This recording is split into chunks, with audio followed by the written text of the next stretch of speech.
ఇప్పుడు రెడ్డప్ప గారు మాధవ్ గారు ఇందా నుంచి ఎగ్జామ్కి వెళ్తున్నట్టు ప్రిపేర్ అయ్యారు. రెడీ అయితే మాట్లాడండి, లేదంటే తర్వాత మాట్లాడచ్చు. క్లుప్తంగా ధన్యవాదాలు అధ్యక్ష.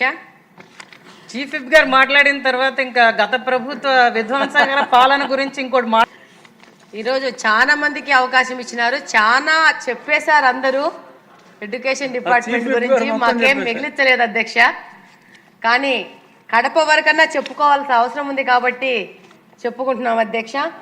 ఈరోజు నాడు నేడు అనే కార్యక్రమము గత ప్రభుత్వం మొదలుపెట్టి కడప నియోజకవర్గంలో దాదాపు 718 పాఠశాలలుంటే, జిల్లాలో అధ్యక్ష 718 పాఠశాలలుంటే దాదాపు 120 కోట్లు మంజూరు చేశారు.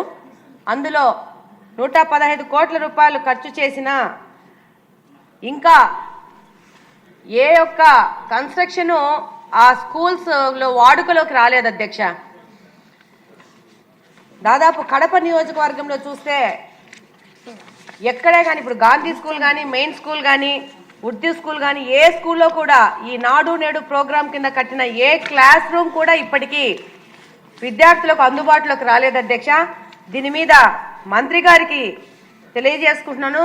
దీని మీద ఒక విచారణ జరిపి ఎందుకు ఈ పాఠశాలలు ఇంకా కాలేదు, దీనికి అవసరం ఏంటి, ఇంకా గతం గురించి మాట్లాడుకొని మనం సమయం వృధా చేసుకోకుండా ఈ యొక్క పాఠశాలను పూర్తి చేసుకొని విద్యార్థులకు అందుబాటులో తెచ్చుకోవాల్సిన అవసరం ఉంది. దానికి కావాల్సిన కార్యక్రమంతో ముందుకు పోవాల్సిన అవసరం ఉంది అధ్యక్ష.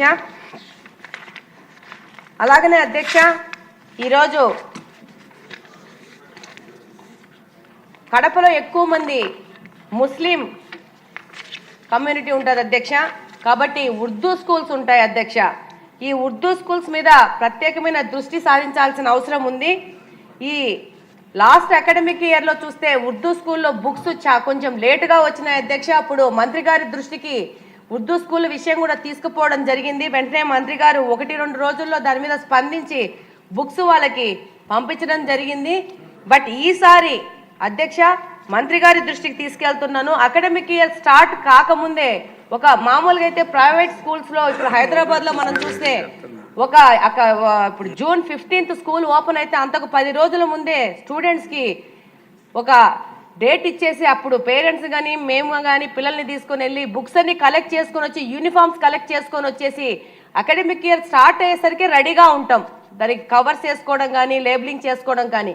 ఇప్పుడు ప్రభుత్వ పాఠశాలలు కూడా ప్రైవేట్ స్కూల్స్తో కాంపిటీట్ చేస్తూ మనం ముందుకు పోవాలనుకుంటున్నాము. ఒక ప్రత్యేకమైన ప్రభుత్వ పాఠశాలల్ని ప్రత్యేక స్థాయి తీసుకుపోయి ఒక మోడల్గా ఆంధ్రప్రదేశ్ని ముందుకు తీసుకుపోవాలనుకుంటున్నాం. కాబట్టి మనము కూడా ఈ అకాడమిక్ ఇయర్లో ఈ పుస్తకాలను ఇవ్వడం అనేది ఒక 10-15 రోజుల ముందే కొంచెము షెడ్యూల్ చేసుకుంటే బాగుంటుందని చెప్పి మీ ద్వారా మంత్రి గారికి తెలియజేసుకుంటున్నాను అధ్యక్ష. అలాగనే జూనియర్ కాలేజ్లో లాస్ట్ ఇయర్ మెటీరియల్ ఇచ్చారు అధ్యక్ష. ఉర్దూ స్కూల్స్లో పిల్లలు వచ్చి మా నోటీస్కి తీసుకొని వచ్చాక మెటీరియల్ వెళ్ళింది. ఈసారి అలాంటి సమస్య లేకుండా ముందే పిల్లవాళ్ళకి టెక్స్ట్ బుక్స్ వెళ్తే బాగుంటుంది. ఇంకొక విషయం ఏంటంటే అధ్యక్ష, ముస్లిం వాళ్ళు ఉర్దూ స్కూల్లో చదువుతున్నారంటే కొంచెము పేదరికానికి తక్కువ ఉన్న వాళ్ళే ఉంటారు. వాళ్ళకి ఈ పుస్తకాలు కొన్ని చదివేంత స్తోమత ఉండదు. ఇది పాయింట్ నోట్ చేసుకోవాలి అధ్యక్ష. అందుకని మంత్రి గారికి మీ ద్వారా తీసుకెళ్తున్నాను. వాళ్ళకి ఉర్దూ స్కూల్లో ప్రత్యేక శ్రద్ధ తీసుకొనేసి వాళ్ళకి పుస్తకాలు ముందే వెళ్ళాల్సిన అవసరం ఉంది. అలాగనే డిగ్రీ కాలేజ్లో వాళ్ళకు కూడా ఉర్దూ కాలేజెస్ వాళ్ళకి ఇంతవరకు పుస్తకాలు వెళ్ళట్లేదు, వాళ్ళని కూడా మనము గమనంలోకి తీసుకోవాల్సి ఉంటుంది.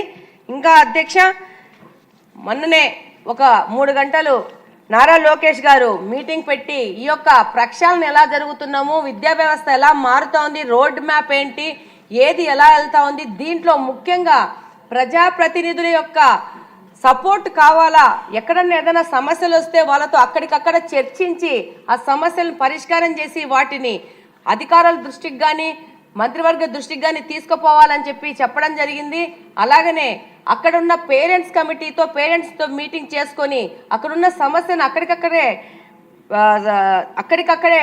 సాల్వ్ చేయాలని చెప్పేసి మంత్రి గారు మా అందరినీ సభ్యులందరినీ దాదాపు 3 గంటలు కూర్చోబెట్టుకొని దాని గురించి పూర్తిగా వివరించడం జరిగింది. దానికి సంపూర్ణంగా మంత్రి గారికి కానీ ప్రభుత్వానికి కానీ సభ్యుల తరపు నుంచి సపోర్ట్ ఉంటుందని తెలియజేసుకుంటున్నాను. అలాగనే మంత్రి గారు ఆ సందర్భంగా చెప్పారు, కంప్యూటర్ ల్యాబ్లు ఏర్పాటు చేస్తున్నాం, దెర్ ఇస్ నో ట్యాబ్స్ అని చెప్పేసి.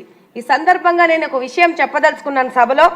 మేము ప్రజల దగ్గరికి వెళ్తుంటే దాదాపు 2-3 మహిళలు వచ్చి ఈ ట్యాబ్లు ఎందుకు ఇచ్చారు, పోయిన ప్రభుత్వం గురించి వాళ్ళు క్రిటిసైజ్ చేస్తూ చెప్పారు, ఈ ట్యాబ్లు ఇచ్చారు, ఈ ట్యాబుల వల్ల మా పిల్లలు ఏది పడితే అది చూసుకుంటున్నారు, సగం చోట్ల ట్యాబులు పనిచేయట్లేదు, వాటి క్వాలిటీ సరిగ్గా ఉండకపోవడమో, గత ప్రభుత్వం అవినీతి కార్యక్రమాల వల్ల జరిగిన సప్లైలో వచ్చిన ట్యాబ్లో మనకు తెలియదు, కానీ దానివల్ల అదొక సమస్య. ఇంకో సమస్య, ఏది పడితే అది దాంట్లో వాళ్ళు చూడడం జరుగుతోంది, దానివల్ల వాళ్ళ యొక్క చిన్న వయసులో వాళ్ళ మీద చెడు ప్రభావం ఎక్కువ ఉంటుంది. కాబట్టి అది మేము మంత్రి గారికి చెప్పకముందే మంత్రి గారే కంప్యూటర్ ల్యాబ్స్ ఏర్పాటు చేయడం గురించి ముందుకొచ్చారు. మేము కూడా కడప నుంచి మంత్రి గారి దృష్టికి తీసుకుపోవడం జరిగింది. ఉర్దూ స్కూల్లో కంప్యూటర్ ల్యాబ్ కావాలని చెప్పేసి వాళ్ళ దగ్గర నుంచి గ్రీవియన్స్ వస్తే ఆల్రెడీ 4 మంత్స్ ముందు మంత్రి గారి దృష్టికి తీసుకుపోవడం జరిగింది. అలాగనే టీచర్లు కూడా ట్యాబుల విషయంలో కంప్లైంట్ చేస్తున్నారు అధ్యక్ష. వాళ్ళ కంట్రోల్లో కూడా పిల్లోళ్ళు ఉండట్లేదు, కంట్రోల్ చేయడం కష్టం అవుతుందని చెప్పేసి. అలాగనే అధ్యక్ష, స్పోర్ట్స్ మీద ప్రత్యేక దృష్టి సారించాల్సిన అవసరం ఉంది. ఇప్పుడు లాస్ట్ టైం పవన్ కళ్యాణ్ గారు కడపలో మెయిన్ స్కూల్కి వచ్చారు. ఒక అమ్మాయి చెప్పింది, క్రికెట్లో మగ పిల్లలకి సరిపడినంత సమయము మాకు ఆడపిల్లలకి ఇవ్వట్లేదు అని చెప్పేసి. కాబట్టి మగపిల్లలు కానీ ఆడపిల్లలు కానీ సమాన అవకాశాలు ఉండాలా, సమానంగా అవకాశం ఇవ్వాలా, వాళ్ళు కూడా వాళ్ళలో ఉన్న ప్రతిభను తీసుకురావడానికి మనం కూడా వాళ్ళకి తోడ్పాటు ఇవ్వాలని ఈ సందర్భంగా తెలియజేసుకుంటున్నాను అధ్యక్ష. అలాగనే ఈరోజు అధ్యక్ష, ఇది ఒక చిన్న రిక్వెస్ట్ అధ్యక్ష, మంత్రి గారి దృష్టికి తీసుకుపోతున్నాను. 1998వ సంవత్సరంలో డిఎస్సి జరిగింది అధ్యక్ష. ఆ డిఎస్సిలో 2 సార్లు మెరిట్ లిస్టులు ఇవ్వడం జరిగింది.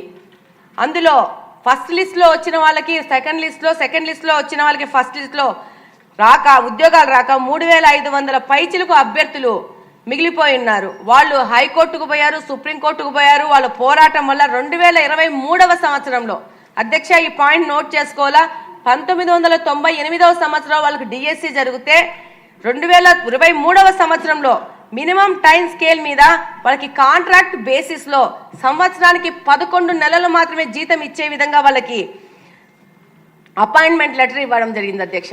ఈ టైంకే దాదాపు 1000 మంది, 3500 మందిలో 1000 మంది రిటైర్డ్ అయిపోవడం జరిగింది అధ్యక్ష. దీనివల్ల వీరికి కూడా రిటైర్మెంట్ వయసు 62 సంవత్సరాలు లేకపోవడం వల్ల దాదాపు 1000 మంది రిటైర్ అయిపోవడం జరిగింది అధ్యక్ష. ఈ నియామక పత్రాలు తీసుకున్న వాళ్ళు కూడా మరో 2 నెలల్లో రిటైర్ అయిపోవడం జరుగుతూ ఉంది అధ్యక్ష. ఇప్పుడు కొంతమంది కొనసాగుతున్నారు అధ్యక్ష. వీరిని కూడా మీకు మానవతా దృక్పథంతో మంత్రి గారి దృష్టికి తీసుకెళ్తున్నాను మీ ద్వారా. వీరికి కూడా మానవతా దృక్పథంతో 62 సంవత్సరాల రిటైర్మెంట్ వయస్సును గురించి ఒక్కసారి ఆలోచన చేస్తే బాగుంటుందని తెలియజేసుకుంటున్నాను అధ్యక్ష. అలాగనే వీళ్ళకి ఈ శాలరీ 11 మంత్స్ కింద ఇస్తున్నారు అధ్యక్ష. 12 నెలలు వచ్చే విధంగా ఆలోచన చేసి ఏమాత్రం అవకాశం ఉన్నా వీళ్ళని ఆదుకోవాల్సిన అవసరం ఉంటుందని మీ ద్వారా తెలియజేసుకుంటున్నాను అధ్యక్ష. వీళ్ళు 60-62 సంవత్సరాల్లో రిటైర్ అయిపోవడం వల్ల ఇంకా వేరేదో ఏదన్నా పని చేద్దాం అనుకున్నా కూడా వీళ్ళ వయసు సహకరించదు. రెండో విషయం ఏంటంటే ప్రభుత్వం సంబంధించి వచ్చే పథకాలు కూడా వీళ్ళకి అవైలబుల్ లేవు. ఎందుకంటే వీళ్ళు ఆల్రెడీ టీచర్ ఉద్యోగంలో ఉన్నారు కాబట్టి ఏ పథకంలో కూడా వీళ్ళు రారు. కాబట్టి వీళ్ళ గురించి మానవతా దృక్పథంతో ఆలోచించి ఒక్కసారి ఆలోచించమని మీ ద్వారా మంత్రి గారికి తెలియజేసుకుంటున్నాను అధ్యక్ష. Thank you very much. ఇప్పుడు ఇంకా